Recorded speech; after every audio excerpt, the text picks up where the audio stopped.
அகிலம் நியூஸ் நேயர்களுக்கு வணக்கம். அகிலம் நியூஸின் இன்றைய நாளுக்கான தலைப்புச் செய்திகள். வடக்கு தொடருந்து பாதையில் பல இடங்களில் பழுதுபார்ப்பு மற்றும் புதுப்பித்தல் பணிகள் மேற்கொள்ளப்படுவதால் மகாப மற்றும் அனுராதபுரம் இடையேயான தொடருந்து சேவைகள் நிறுத்தப்பட்டுள்ளதாக தெரிவிக்கப்பட்டுள்ளது.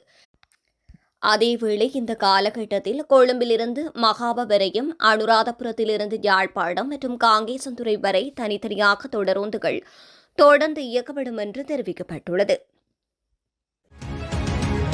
கல்வி அமைச்சர் பதவியிலிருந்து பிரதமர் ஹரணி அமரசூரிய விலகும் வரையில் எமது போராட்டம் தொடரும் என்று ஐக்கிய மக்கள் சக்தி அறிவித்துள்ளது. ஐக்கிய மக்கள் சக்தியின் நாடாளுமன்ற உறுப்பினர் ரோஹண பண்டார இதனை ஊடகங்களிடம் தெரிவித்துள்ளார். பாணந்துறை பண்டாரகம பிரதேச செயலகத்தின் அலுப்போமூல பகுதியில் தந்தையின் கையில் இருந்த 2.5 மாத குழந்தை கீழே வீழ்ந்து உயிரிழந்த சம்பவம் பெரும் சோகத்தை ஏற்படுத்தியுள்ளது. இரவு நேர பணிக்கு சென்று திரும்பிய தந்தையின் நித்திரை தூக்கமே இதற்கு காரணம் என்று தெரிவிக்கப்படுகின்றது. உண்மையை ஏற்றுக்கொண்ட நிலையில் தந்தை போலீசாரினால் கைது செய்யப்பட்டுள்ளார். தொடர்ந்தும் இது தொடர்பிலான மேலதிக விசாரணைகளை போலீசார் மேற்கொண்டு வருகின்றனர். வெள்ளவாய போலீஸ் எல்லைக்குட்பட்ட போக கபத வனப்பகுதியில் கஞ்சா தோட்டம் ஒன்றினை கண்டுபிடித்து அழித்துள்ளதாக தெரிவிக்கப்படுகின்றது. இரகசியமான முறையில் கஞ்சா பயிரிடுவது குறித்து ராணுவ புலனாய்வு அதிகாரிகள் வழங்கிய புலனாய்வு தகவலின் அடிப்படையில் வெள்ளவாய போலீஸ் நிலைய அதிகாரிகள் மற்றும் ராணுவ புலனாய்வு அதிகாரிகள் இணைந்து வெள்ளவாய போலீஸ் எல்லைக்குட்பட்ட சுதுபனவல கம்பங்குவவில் உள்ள போக கபத வனப்பகுதியில் நேற்று சுற்றி வளைத்து சோதனை நடத்தினர். இதன்போது அங்கு நன்கு பயிரிடப்பட்ட கஞ்சா தோட்டம் ஒன்று சுற்றி வளைக்கப்பட்டது. மேலும் கிட்டத்தட்ட 4 அடி உயரமுள்ள சுமார் 10,000த்திற்கு அதிகமான கஞ்சா மரங்கள் தோட்டத்தில் காணப்பட்டதாகவும் அனைத்து கஞ்சா செடிகளும் தீ வைத்து எரிக்கப்பட்டு அழிக்கப்பட்டதாகவும் போலீசார் தெரிவித்துள்ளனர். பெண் நிர்வாணமாக இருப்பதை காட்டும் காணொளி சமூக ஊடகங்களில் பரவியதை அடுத்து பிரபல தொழிலதிபர் உட்பட 3 பேர் கைது செய்யப்பட்டுள்ளதாக போலீசார் தெரிவித்துள்ளனர். சமீப நாட்களில் காணொளி பரவியதை தொடர்ந்து குழந்தைகள் மற்றும் பெண்கள் துஷ்பிரயோகம் தடுப்பு பணியகம் விசாரணையை தொடங்கியதாக போலீசார் தெரிவித்துள்ளனர். கேக்கடுவில் உள்ள ஒரு பிரபல ஹோட்டலில் மறைந்திருந்த போது ஞாயிற்றுக்கிழமை தொழிலதிபர் கைது செய்யப்பட்டுள்ளார். தனது வீட்டில் பணிப்பெண்ணாக பணியாற்றிய பெண்ணின் நிர்வாணத்தை சந்தேக நபர் பதிவு செய்து அந்த வீடியோவை வாட்ஸ்அப் குழு மூலம் சமூக ஊடகங்களில் பரப்பியதாக விசாரணைகளில் தெரியவந்துள்ளது. மட்டக்களப்பு நாவலடி கடற்கரையில் தவறவிட்ட கேமரா அடங்கிய பையை தேடிச் சென்ற புகைப்பட கலைஞர் மீது தாக்குதல் நடத்திய சம்பவம் தொடர்பில் மட்டக்களப்பு குற்றப்புலனாய்வு பிரிவின் அதிகாரிகள் 2 உட்பட 4 கைது செய்யப்பட்டுள்ளனர். கடந்த சனிக்கிழமை மாலை நாவலடி கடற்கரை பகுதியில் படப்பிடிப்பில் ஈடுபட்டிருந்த கல்லடியைச் சேர்ந்த புகைப்பட கலைஞர்கள் குழுவினர் மீதே தாக்குதல் மேற்கொள்ளப்பட்டுள்ளது. தரமாறு ஆங்கில பாடத்திட்டம் தொடர்பான சர்ச்சை தொடர்பில் தேசிய கல்வி நிர்வாகத்தின் பிரதிபலிப்பாளர் நாயகம் கட்டாய விடுமுறையில் அனுப்பப்பட்டுள்ளார். இந்த சம்பவம் தொடர்பில் தேசிய கல்வி நிர்வாகத்தின் மேலும் 2 அதிகாரிகள் இடைநீக்கம் செய்யப்பட்டுள்ளதாகவும் தெரிவிக்கப்படுகின்றது. சீதுவை நீர்கொழும்பு வீதியில் மசாஜ் நிலையம் என்ற போர்வையில் இயங்கி வந்த விபச்சார விடுதி சுற்றி வளைக்கப்பட்டதுடன் 4 சந்தேக நபர்கள் ஞாயிற்றுக்கிழமை மாலை கைது செய்யப்பட்டுள்ளனர்.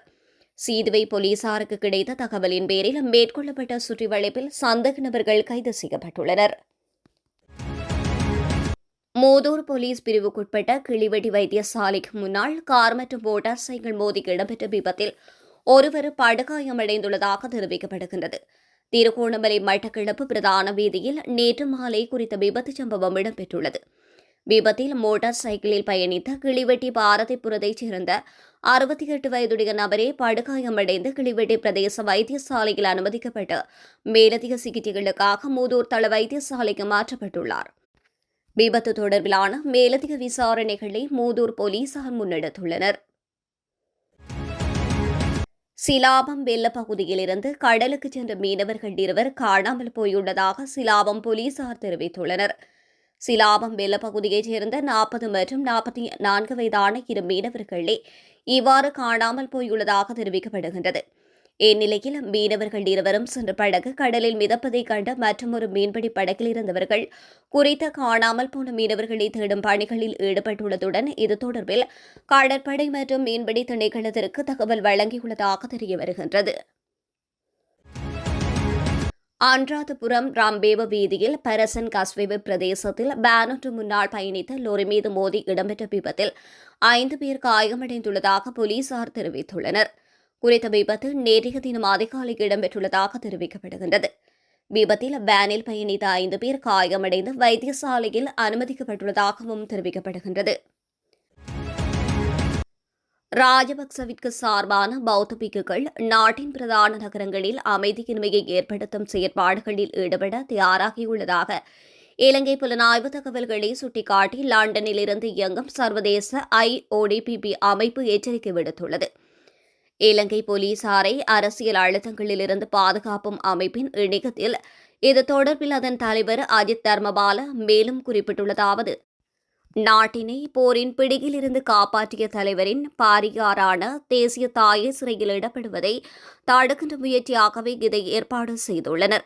மேலும் எதிர்வருகின்ற நாட்களில் பிரிந்திருக்கும் ஒட்டுக்கட்சி மற்றும் சுதந்திர கட்சிகளின் உறுப்பினர்களும் இணைந்து செயற்பட உள்ளதாகவும் அவர் தெரிவித்துள்ளார். பெருந்தோட்ட தொழிலாளர்களுக்கான சம்பளம் இம்மாதம் முதல் 400 ரூபாவால் அதிகரிக்கப்பட்டுள்ளதாக பெருந்தோட்டம் மற்றும் சமூக உட்கட்டமைப்பு அமைச்சர் சமந்த வித்யாரத்ன தெரிவித்துள்ளார். அதன்படி பெருந்தோட்ட தொழிலாளர்களின் மாதாந்த சம்பளம் 1750 ரூபாவாக அதிகரிக்கப்பட உள்ளதாக அவர் சுட்டிக்காட்டியுள்ளார். பெருந்தோட்ட தொழிலாளர்களின் சம்பள உயர்வு பிரச்சினை என்பது பல வருடங்களாக நிறைவேற்றப்படாத கோரிக்கையாகவே இருந்து வந்தது. இந்நிலையில் தற்போதைய அரசாங்கம் மூலம் முன்வைக்கப்பட்ட 2026ஆம் ஆண்டிற்கான வரவு செலவு திட்டத்தில் பெருந்தோட்ட தொழிலாளர்களுக்கான அடிப்படை சம்பளத்தை அதிகரிக்க அரசாங்கம் தீர்மானித்துள்ளது.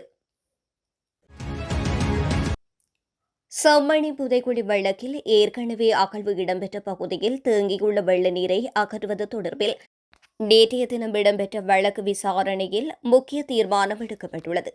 அகழ்வு இடம்பெற்ற பிரதேசத்தில் வெள்ள நீர் புகுந்துள்ளது. தேங்கியுள்ள வெள்ள நீரை எதிர்வருகின்ற பிப்ரவரி மாதம் 9ஆம் தேதி நீதிமன்ற கண்காணிப்பின் கீழ் சட்ட வைத்திய அதிகாரி ஊடாக நல்லூர் பிரதேச சபையின் மூலம் வெளியேற்ற முடிவு எடுக்கப்பட்டுள்ளது. பல்வேறு கோரிக்கைகளை முன்வைத்து உடனடி தொழிற்சங்க நடவடிக்கைகளில் ஈடுபடப் போவதாக புகையிரத நிலைய அதிபர்கள் சங்கம் அறிக்கை ஒன்றினை வெளியிட்டுள்ளது. புதிய திருத்தங்கள் உள்ளடங்கிய புகையிரத நிலைய அதிபர் சேவையின் ஆட்சேர்ப்பு நடைமுறையின் 5 பிரதிகளை அரசு சேவைகள் ஆணைக்குழுவின் செயலாளர் கையொப்பத்திற்காக சமர்ப்பிப்பதில் தாமதம் மற்றும் அந்த ஆட்சேர்ப்பு நடைமுறை தொடர்பான இடைக்கால ஏற்பாடுகளுக்கான பரிந்துரைகளை சமர்ப்பிப்பதில் தொடர்ந்து ஏற்படுகின்ற தாமதம் காரணமாக இந்த உடனடி தொழிற்சங்க நடவடிக்கையில் ஈடுபட தீர்மானித்துள்ளதாக தெரிவித்துள்ளது. குறித்த பிரச்சினைகள் தொடர்பில் எழுத்து மூலம் அறிவிக்கப்பட்டிருந்த போதும் இதுவரை அதற்கான தீர்வுகள் வழங்கப்படாமை காரணமாக எதிர்வருகின்ற 23ஆம் தேதிக்கு பின்னர் புகையிரத நிலைய அதிபர்கள் சங்கம் தொழிற்சங்க நடவடிக்கையில் ஈடுபட உள்ளதாக மேலும் தெரிவித்துள்ளது. இத்துடன் அகிலம் நியூஸின் இன்றைய நாளுக்கான தலைப்புச் செய்திகள் நிறைவடைகின்றன. தொடர்ந்து உடனுக்குடன் செய்திகளை பெற்றுக்கொள்ள அகிலம் நியூஸுடன் இணைந்திருங்கள். நன்றி, வணக்கம்.